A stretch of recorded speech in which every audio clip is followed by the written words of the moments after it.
แล้วเป็นทุกชุดเลยอะเป็นทุกชุดที่แบบเป็นที่เที่ยวอ่ะดูเลย3 สาวเนี่ย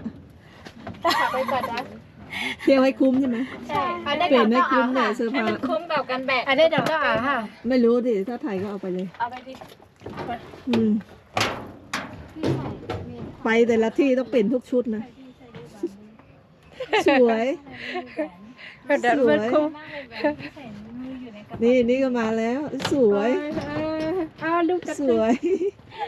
แหม แล้วคนสุดท้าย โอ้ยคนสุดท้าย อันนี้หนักกว่าใครเลยนะเนี่ย ความสวยอ่ะ ไปไหนแล้วที่นี่กิ๊บหนีมาหายไปไหน เสร็จได้ยังเนี่ยรอคนนี้คนเดียวเลยเนี่ยนี่อันนี้ก็มีแทงตีแหลกแทงตีงนะมาไว้กับตีสวนส้มค่ะสวนส้มมันก็เขากว่าตีฟาร์มแก่นะอันนั้นแต่เป็นสวนส้ม บ้านอะไร แหลกกันในเย้าก็ว่าตีกว่ากินเขาตีน้ำตกนั่นไรกว่าอ่ะเพราะว่าตอนเร็วก็บ่มี4 โมง5 โมงไปแล้วเนาะ กลับมากับเราเป็นเพื่อนเราเพราะว่าเดี๋ยวไปส่งพวกนี้เสร็จใช่ไหมเขานั่งรถลวดจากที่นู่นเข้ากรุงเทพเลยแล้วก็นั่ง กันในก็จะเป็นสวนหมอกก่อนนะสวนส้มอ่ะแต่มันเป็นสวนหมอกค่ะมีสวนส้มนี่อันนั้นจะเป็นหมอกสีเหลืองกาครั้งหนึ่งก็80อ่ะแล้วก็มีส้มโล80เหมือนกัน จะแยกรวมไหมรวมเลยรวม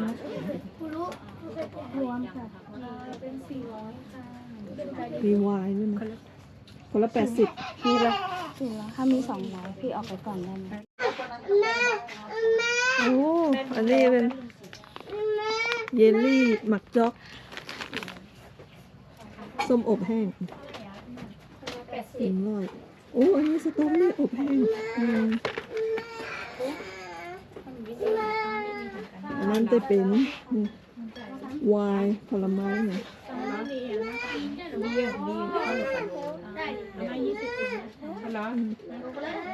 ชิมฟรีอ่ะ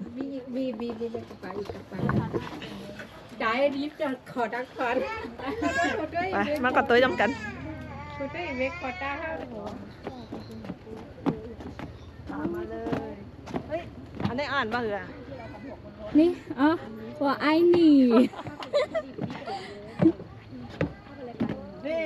สำหรับผู้ที่บอกว่าต้นส้มสวนส้มหมู อุ้ยต้นส้มใหญ่มากเลยอ่ะ อันนี้เหรอสวนส้มเหรอ ไม่รู้อ่ะ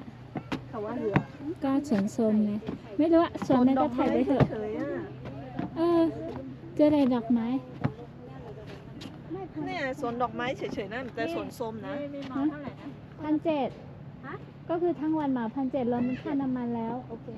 เดี๋ยวพรุ่งนี้ไอ้ที่นั่นน่ะที่เข้าเสือมันเนี่ยเข้าเสือเหรอไม่เป็นไรเดี๋ยวเย็นนี้เดี๋ยวเขาคิดได้ให้พี่ มันก็ว่าสวนส้มแต่สวนส้มนะก็สวนดอกไม้ว่ะแต่ว่าเตมีต้นหมอกจอกไปต้นโอ้ยเจอต้นหมอกจอกต้นหนอนนู่นตั้งอุ่นก็ติเป็นต้นหมอกจอกหลายๆว่ะต้นหมอกจอกหนาเหมือนกันนะ เนี่ยเจอนั่นก็จะเป็นต้นหมอกจอกหลายๆอันนั้นก็จะเป็นดอกไม้ค่ะนะเลยมาถ่ายรูปค่ะเจอนั่นก็จะปลูกไว้เนาะดอกไม้นานหนาวเอาไว้ถ่ายรูปกันนี่อันนั้นหมอกสีเหลืองตั้งแนนสีแดงเยอะกว่าตัวกว่าน้องอุ่นก็ร้อยตัวน้องอุ่นก็ร้อยบล้อมหอบหมดอ่ะนางแบบเดินก่อนเป็นไงพอใจยังพอใจยัง ยังไม่พอใจ ยังอยากไปอีกเหรอยังไม่เมื่อยใช่ไหม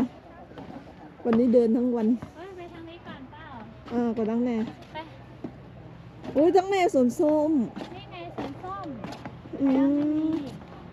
อ๋อฝั่งเล่นแต่เป็นสวนหมอกให้ก็บอกอ๋อเพื่อนมามีสวนหมอกก็แต่เป็นสวนหมักจอกใช่ไหมหมักจอกนั่นจะหมักจอกแต่นะผู้ก็จะหมักจอกแต่นะหมักจอกแบบพอตุ้ยได้แบบถามว่าหมักจอกแต่จะหาหมักจอกเอาพรมเหมือนกันมาพ่นสีลุงบนหลังมึนพวกอันแตงหมดเลยแบบเนาหมดอ่ะ ป ราะอันแตงซุกไหนเดี๋ยวเป้งหน้านี่ลูกเล็กๆเลยนะนี่อันแตง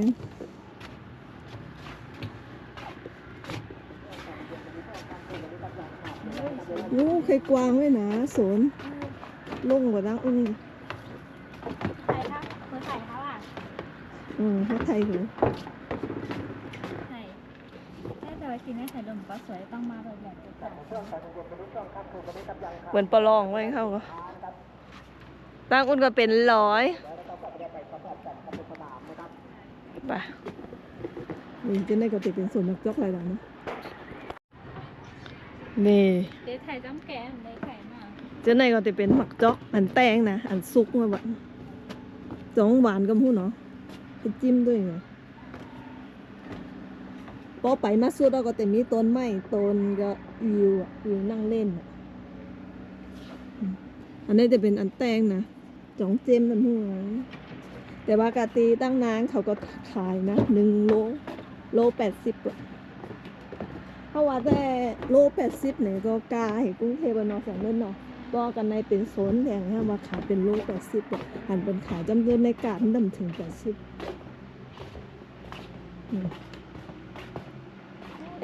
นี่เขาเต็มมันอีกใต้เต็มไม่บอกกันมั่วแต่หัวเป็นลิกใต้แต่ว่ามันหายเลยอะไรก็ที่นั่งพักผ่อนเต็มไม่บอกกันมั่ว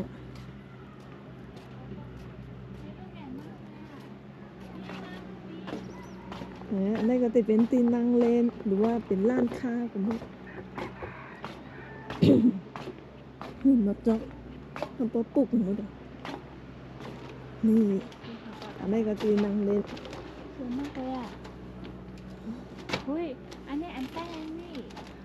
วันเขามาแก้ปัญหาเขามาแก้ฮัลโหลโอ้ยนั่นไงสวนแก่ที่เราถ่ายรูปตะกี้เนี่ยใกล้ๆกันเองอ่ะแล้วก็มากันในก็ติดเป็นสวนโซมก็สวนดอกไม้กันในกาเขา80นะกูตีอันตั้งตีม่อนแจ่มตั้งเหนืออันตีเท่ากว่าแรง1 ตี40กะตีที่แก่1 ก็100นะโอเคไปขึ้นไปกันเถอะโอ้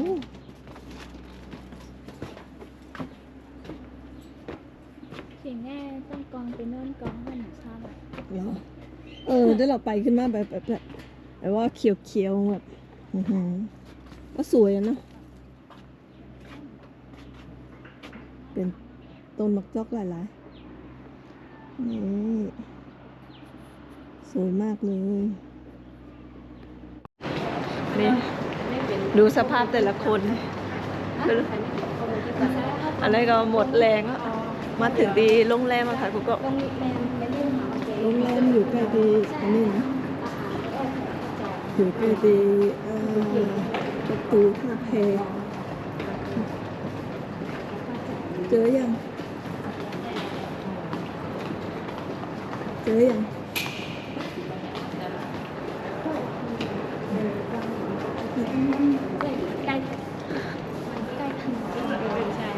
โรงแรมอะไรนะที่โรงแรมอะไรนะโรงแรมอะไรนะโรงแรมอิ่มอะไรอ๋อโรงแรมอิ่มเชียงใหม่ต่อหน้าประตูท่าแพเลยอ่ะตรงข้ามกันเลยอ่ะแม่ตัวนุ่มอร่อยแต่นั่นคือไก่อะไรอ่ะ